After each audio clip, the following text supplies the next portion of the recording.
Do I have that right? I don't know if I have this right. Because I know how to do it on a card sheet, but I just do it like this. Yeah. Sorry. Yeah, I can't see it. Yeah, exactly. It's too close. I didn't look at there to the collar. So first of all, just so I have it on recording, who are you and what's your job? I'm Jason Brady. I'm in Hunter Library's Special and Digital Collections. I'm a library specialist there, and have been there for 18 years this July. Wow, cool. I'm gonna move the shot a little bit. You're a little taller than Stuart. 18 years, holy cow! You've seen some changes, then, haven't you? Yeah. I started in the library in '94 though, as a student worker. So. Wow, that's the year I moved to Western Carolina. So it's been 30 years. 31 years minus a couple of breaks. Cool. So, and this is Deanna, by the way, she's one of my students. And just pretend like that. I know that sounds silly, but basically, in a nutshell, I guess you're probably the person to do it. Who is George Massa? Just kind of, if we didn't know, how would you describe it to someone who didn't know who he was? Okay. George Massa was a Japanese-American photographer who came to Western North Carolina in the late 19-teens. He was not, previous to his arrival here, much of a photographer.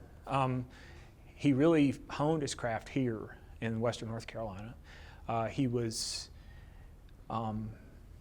at the Grove Park Inn for some time in Asheville and made friends with a number of prominent folks in Asheville and Western North Carolina at that time. Developed his photography studio, his business. He did a lot of commercial photography, and he did a lot of for hire photography for private individuals and companies.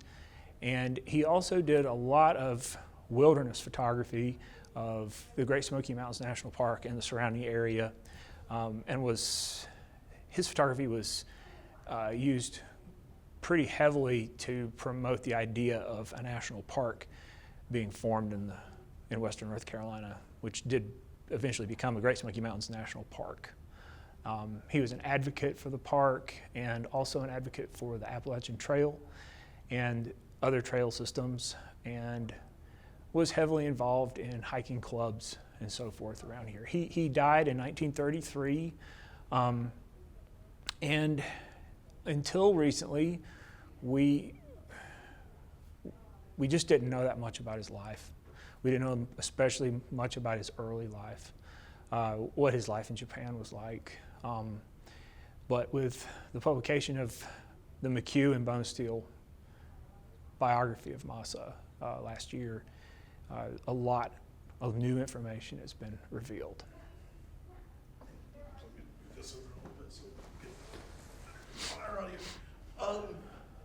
Now, explain to us who the Harts are, Bill and Alice Hart. Yeah. Who are they? Bill and Alice Hart are native Western North Carolinians.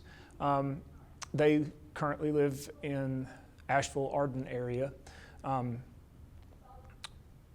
Bill is a retired attorney who took a great interest in George Massa earlier than most folks, I think.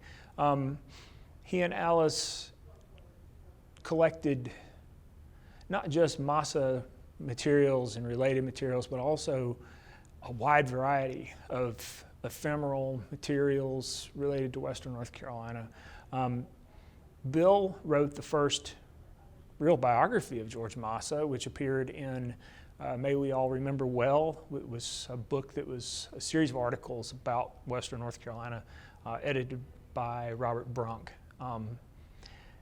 And until Bonesteel and McHugh's book came out that was the biography of George Massa. So that was from the 90s, the 1990s. So he's been collecting Massa materials. He and Alice have been collecting Massa materials for a long time. And Bill's, it's like a treasure hunt for him, I think. He just, they find them and they collected them and documented them for decades. And change the shot just a little bit for some visual variety.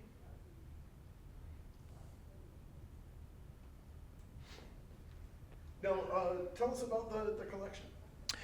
The collection that they donated to us last year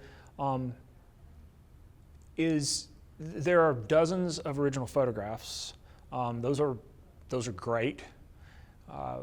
We have another Massa collection, which was mostly his personal effects at the time of his death. It's long on pictures of George Massa and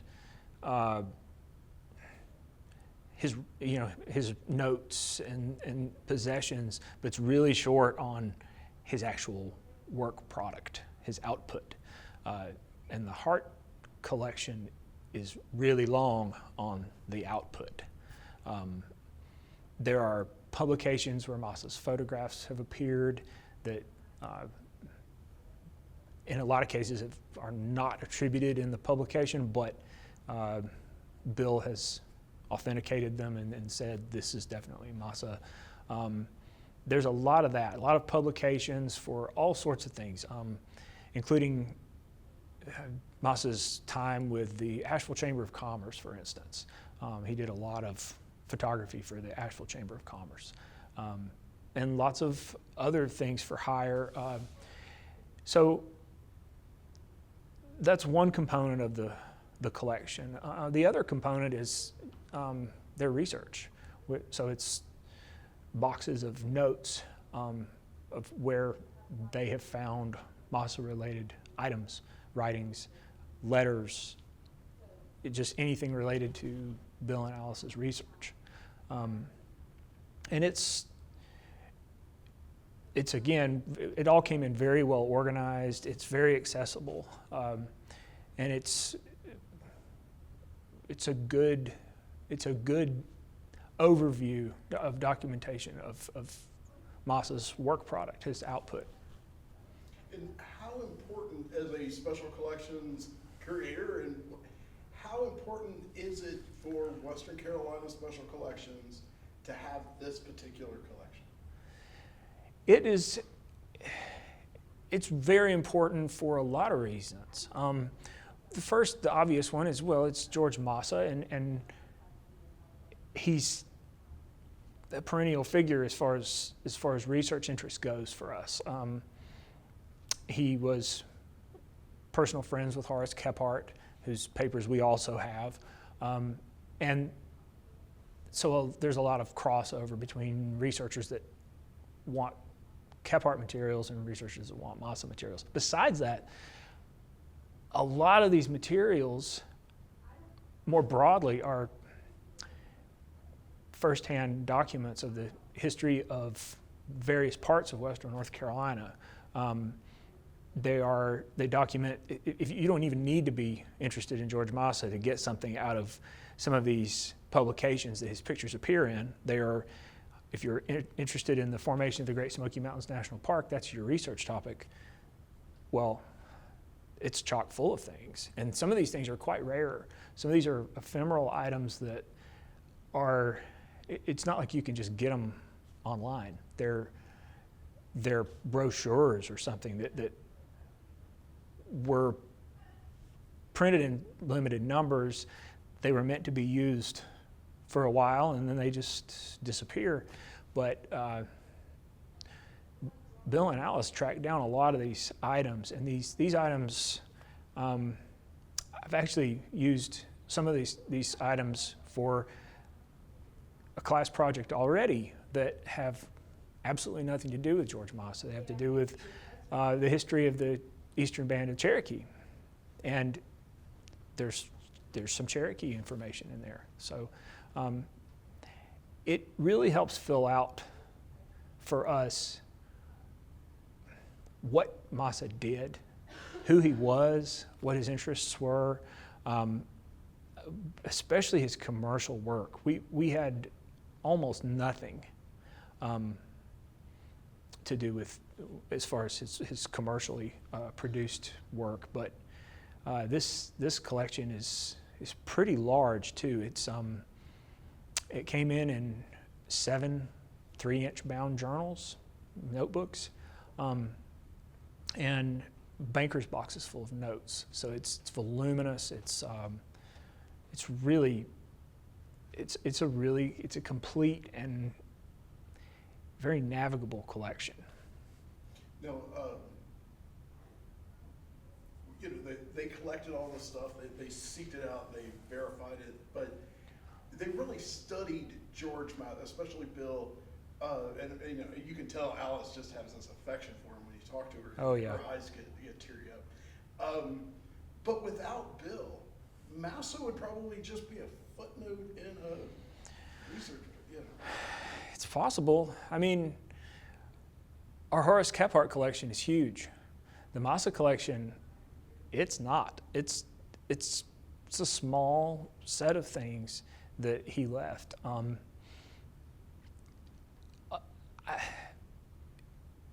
He would probably, I think it's very possible that without Janet and Paul's book, and without the Hart's interest, without Bill's chapter, he might just be the Japanese photographer friend of Horace Kephart's. That might be his place in history. But it's a lot more than that now. He was quite the Renaissance man. He was. It still kind of baffles me that he showed up in this area where he showed up, when he showed up. Paul and Janet make reference to how few Japanese were in Western North Carolina when he got here. I think I read in the book that he and one other person were of Japanese descent in Buncombe County when he showed up, like in the 1920 census. But it seems very unlikely. There seems to be all sorts of other ways this story could have gone that would be far more likely. Like, he landed on the West Coast, and that was not unusual. There are a lot of Japanese immigrants in the West Coast, early 20th century, but not too many made it all the way to the Southern Appalachians. That's pretty odd. So that's really special. That in itself is special, but that he made all these connections that he made, and he advocated for the preservation of this place that, was not anywhere near his native land, is also interesting. So it just seems, his whole story seems awfully unlikely, but the Hart collection really helps tell it.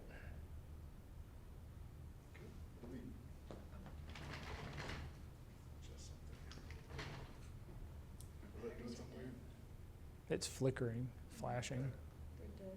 Or the batteries are dead? There's another light in there, I think. There's some other batteries in there. The one with the extra light. Yeah, grab the batteries off the back of it. Or just stick or replace the light.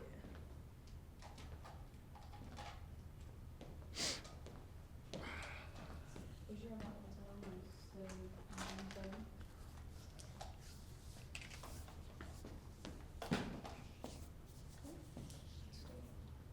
And I just have it. Okay. So we're up on that. That's good.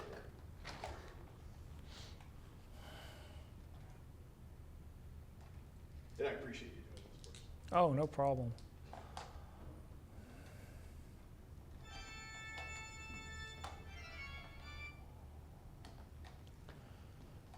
I'm struggling here. Oh, There you go.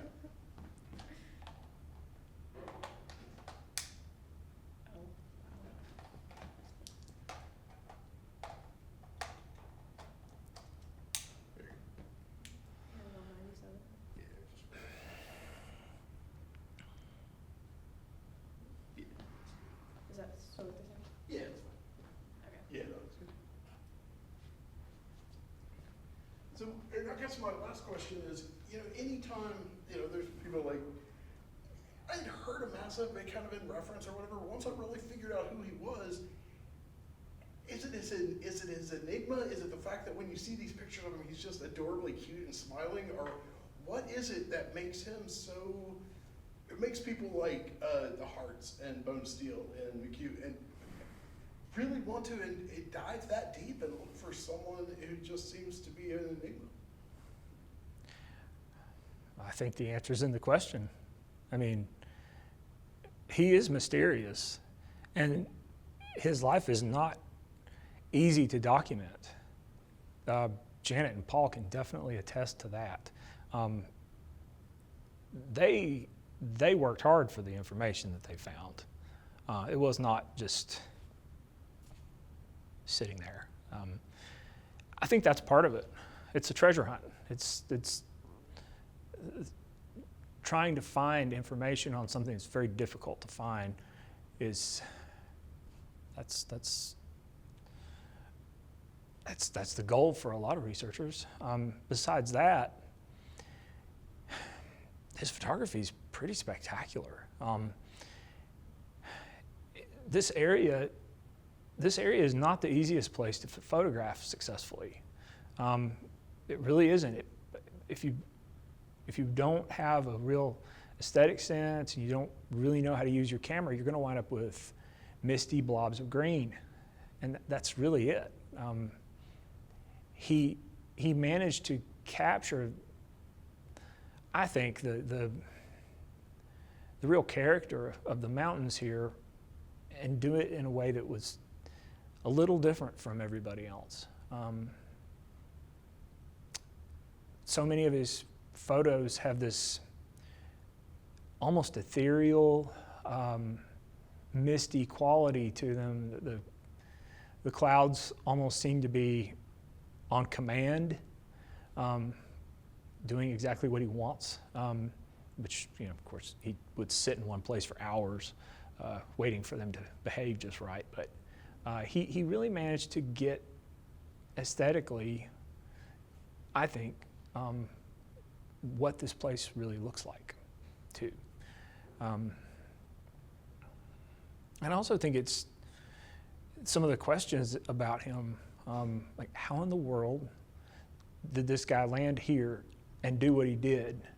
Just that is worth seeking answers for. It's so unlikely. But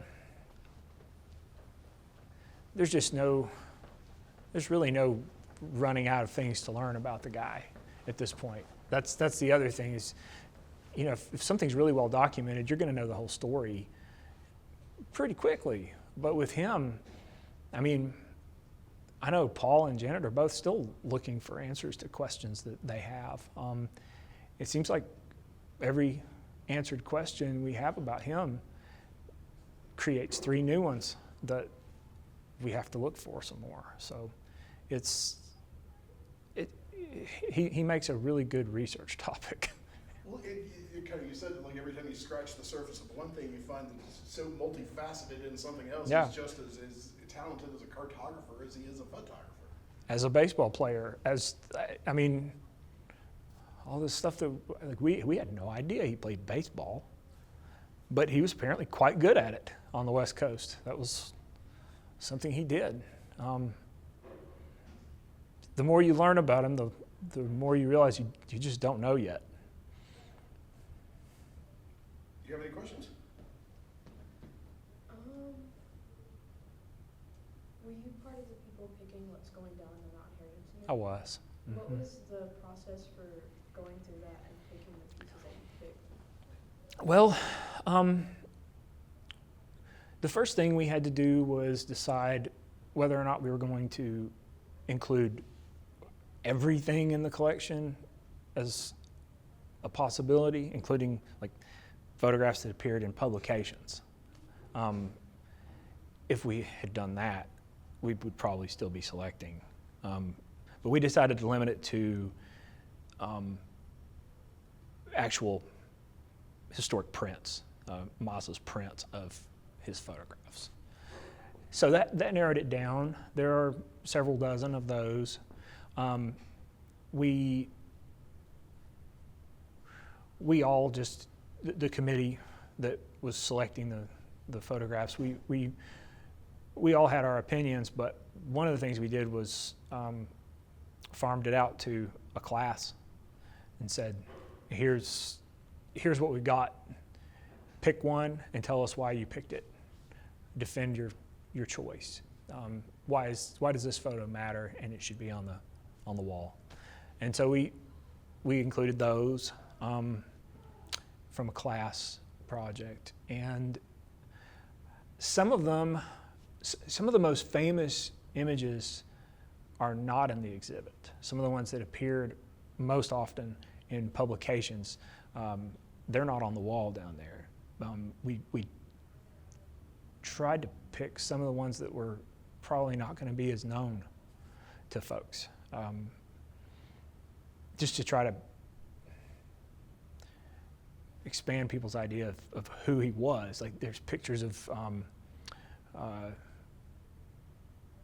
Calvin Coolidge and his entourage when they were at the Grove Park Inn, and I had no idea he shot Calvin Coolidge photographs, but he did, and there are some in the collection.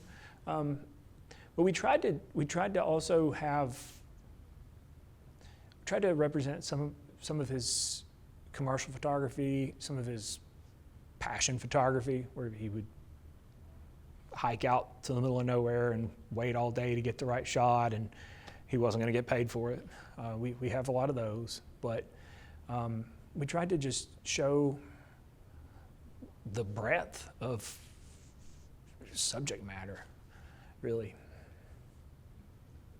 What was it like for you to go through and do all that? Like, See the collection for the first time. yeah.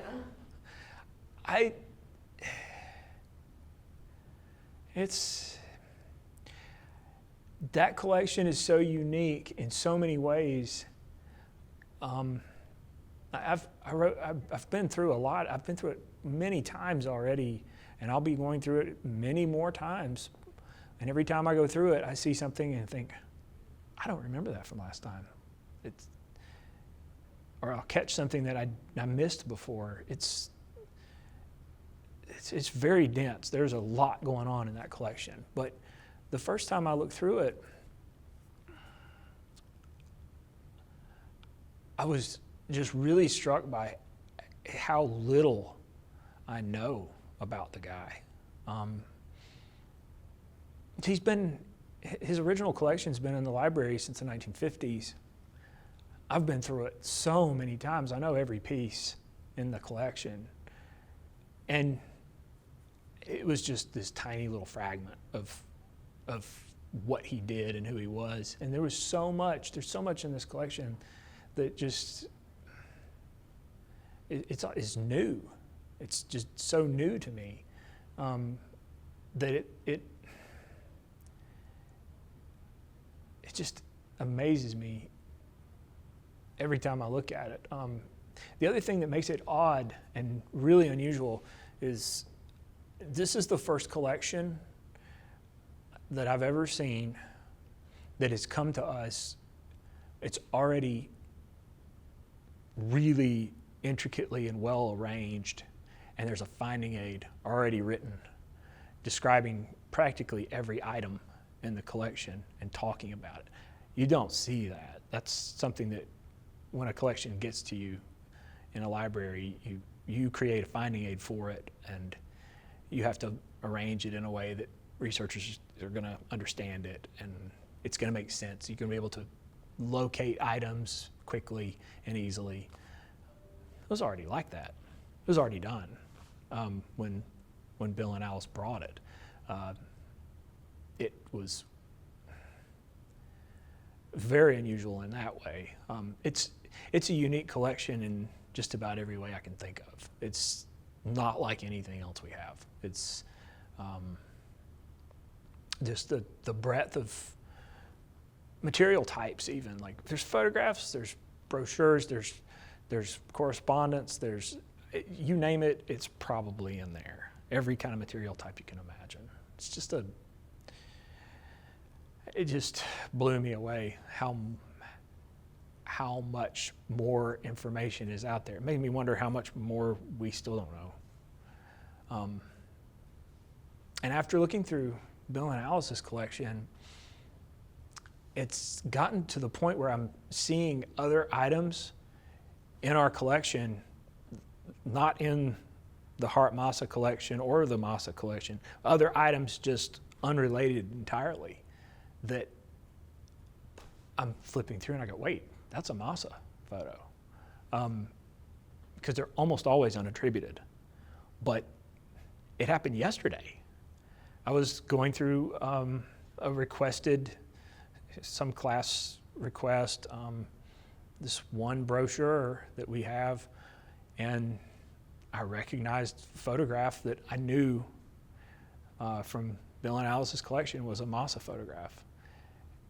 And of course his name doesn't appear in the booklet at all. And so I went back through the whole thing, and there are a number of his photos, or I suspect a number. There are a few that I'm absolutely certain about, and there are a couple that I suspect strongly are his.